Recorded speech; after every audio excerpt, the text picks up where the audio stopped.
Hello everyone, Manthrow here, and welcome back to the weekly update video for RuneScape with the patch notes. Don't forget that, that's always at the end.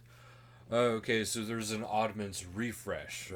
So basically, they want to make it more satisfying or alternative ways to actually obtain some of the rewards. Um, so they're looking for further changes and balancing, and they want our feedback. Some of the best ways to actually give them feedback for stuff like this is through their Discord, and actually, shockingly enough, Twitter. Twitter is actually another good one to do that with.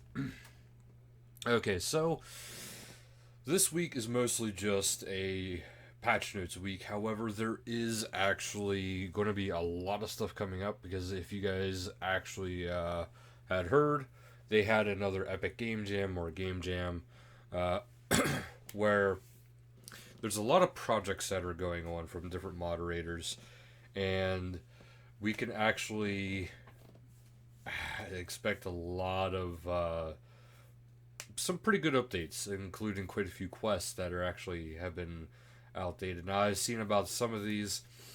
There is the ones I know I will explain a little bit more into, but right now there's the Untitled Waterfowl update. I didn't see much about that one because I'm not able to watch live streams until they are posted. There's the Elemental Workshop 5 through 7. Now, they did say in the one stream that they were actually considering combining some of them into one, into basically bigger quests, but combining different types of elements like blood and soul and stuff like that into one quest. So it's potential that it's 5 to 7, but there's some possible changes unless it's further along. There's the Golden Clue Scrolls, but with that is also coming what is called the Silver Clue Scrolls, which the Silver Clue Scrolls are a lot more, are easier to obtain than the Golden Clue Scroll. And every single Clue Scroll level has a golden and slash silver variant. Now, what this means is that you are guaranteed one, I believe, super rare from the drop table of that type. So, if you get a golden elite, you can expect to see something rare super rare from the golden elite. And the rest of the rewards are actually pretty awesome too. Now, the only thing that does come with these is they are insanely rare. That's the thing of it is. To get a golden clue scroll, they said it is almost on par, not quite as rare as a Hazelmere Signet. So they are very rare, but they are possible.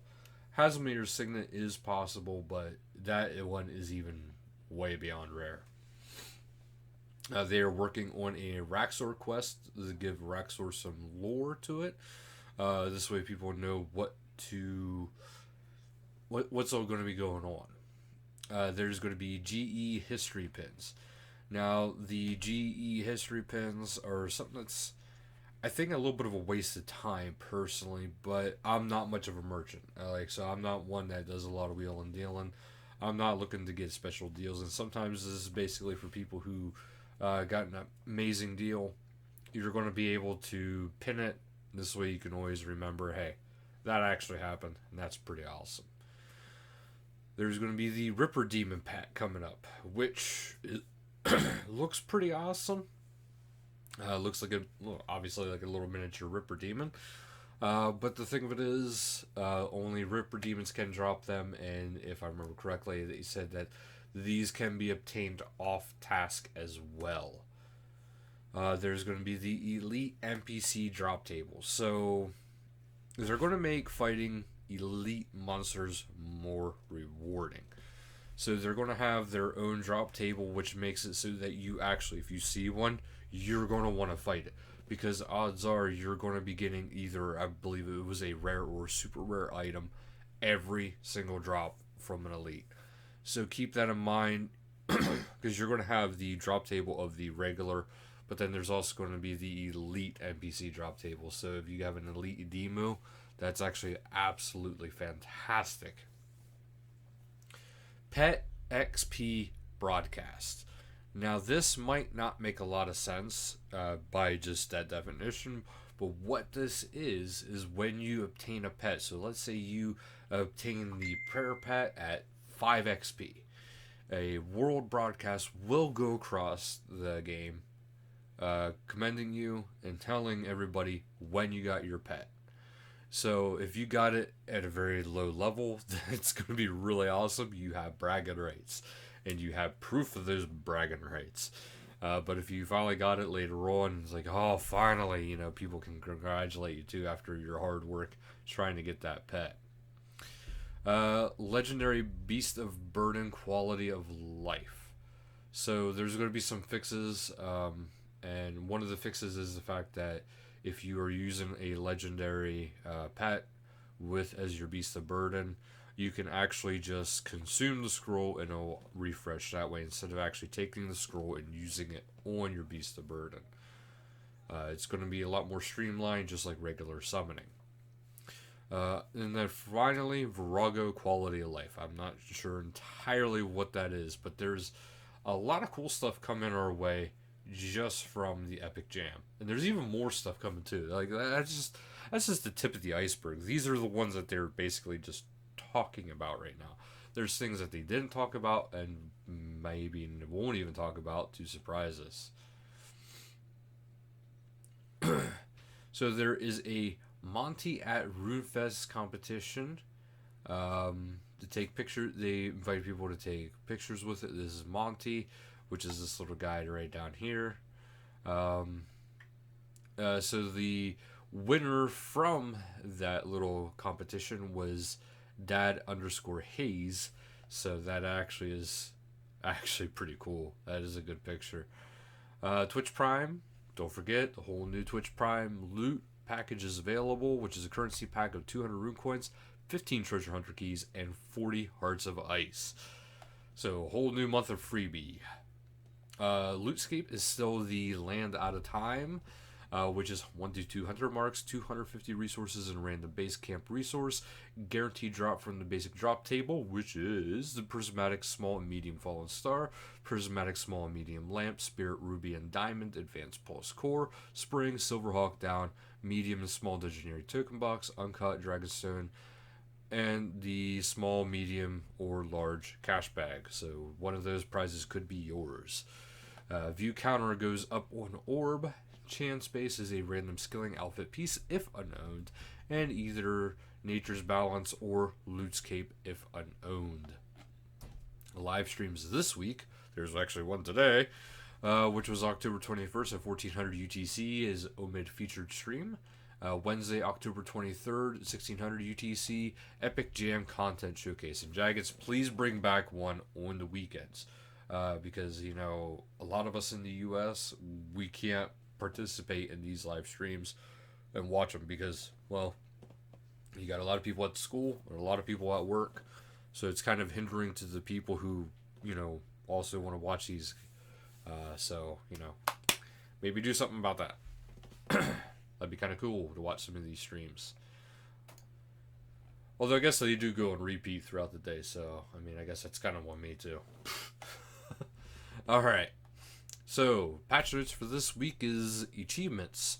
The Ali the Trader achievement no longer gets triggered every time player closes the selection of close interface combat. Kylie's charge bow will no longer reference a sling when you use the weapon past level 10. Fixed an issue where players in legacy combat mode were switched into revolution when gaining a level in the combat skill. Signature heroes in Birthright Troll Cave now have a confirmation prompt if choosing the option to set up your action bar if you are in legacy combat mode.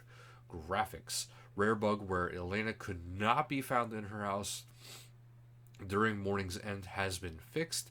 The chickens outside of Daemonheim have been graphically updated. Fix an issue with Bars Rise of the 6 bobbleheads not dancing when all 6 of them are together. Fix an issue with the Festive Aura not displaying the wings when activated.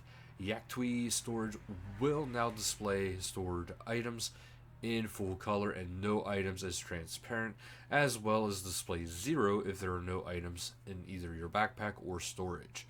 Players can now select the same color shades as the shades they are wearing, and it will no longer be removed. Plague Doctor Contagion Walk now works correctly with two crossbows equipped.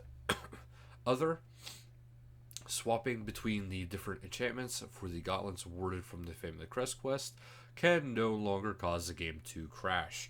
Hunting God Jadinkos will no longer disconnect players upon checking trap, fix a crash that could occur when repairing banked runecrafting pouches.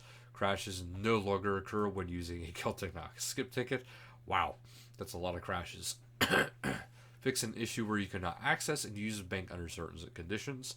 Celtic Knots will now close when skipped with a Celtic Knot ticket.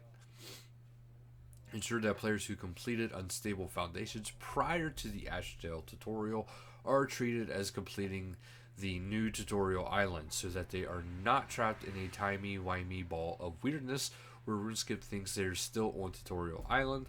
Simply logging in should now free the suffering few from this purgatory. A set of rings that transform the player into Bar's brothers now correctly transfer ownership when traded.